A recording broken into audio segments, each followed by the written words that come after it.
হয়, আজি আমাৰ তুলসীবাৰী আঞ্চলিক ঈদগাহ পৰিচালনা কমিটিৰ উদ্যোগত আজি পবিত্ৰ ঈদ উল ফিতৰত 2 ৰাকাত ৱাজিব নামাজ আমি আদায় কৰিছোঁ।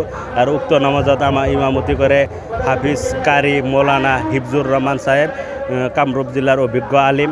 আৰু লগতে সমগ্ৰ অসমবাসী তথা বিশ্ববাসীলৈ মই পবিত্ৰ ঈদ উল ফিতৰৰ আন্তৰিক শুভেচ্ছা আৰু শুভকামনা জ্ঞাপন কৰিছোঁ। লগতে এই অঞ্চলসমূহ ৰাইজলৈ পবিত্ৰ ঈদ উল ফিতৰৰ আন্তৰিক শুভেচ্ছা আৰু শুভকামনা জ্ঞাপন কৰিলোঁ। এই ঈদে আমাৰ মাজত ভাতৃত্ববোধৰ এনাজৰীডাল যাতে কটকটীয়া হয় তাৰে কামনা কৰিছোঁ। লগতে বিশ্ব শান্তিৰ মংগলৰ বাবে মহান আল্লাহ তালাৰ ওচৰত আমি দোৱা মাগিছোঁ।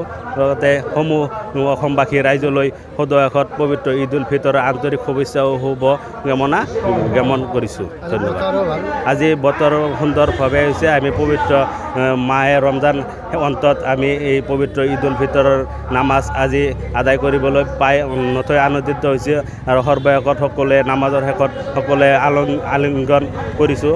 লগতে আমি সমূহ ৰাইজলৈ পবিত্ৰ ঈদ উল ফিতৰৰ আন্তৰিক শুভেচ্ছা আৰু শুভকামনা জ্ঞাপন কৰিলোঁ। ধন্যবাদ।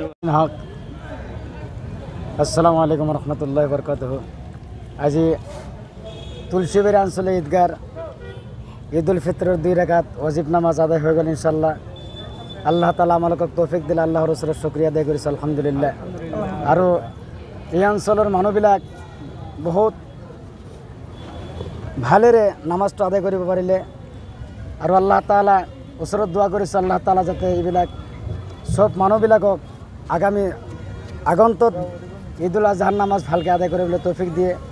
তাৰে পিছত বিশ্ব শান্তিৰ কাৰণে আমি ইনশাল্লাহ সকলোৰ কাৰণে দোৱা কৰিলোঁ। আল্লাহ তালা যাতে বিশ্বৰ সকলো মানুহক একত্ৰিত হিচাপে থাকিবলৈ আল্লাহ তালা তৌফিক দিয়ে। আৰু আমাৰ কোনো হেৰি নাই ইয়াতে,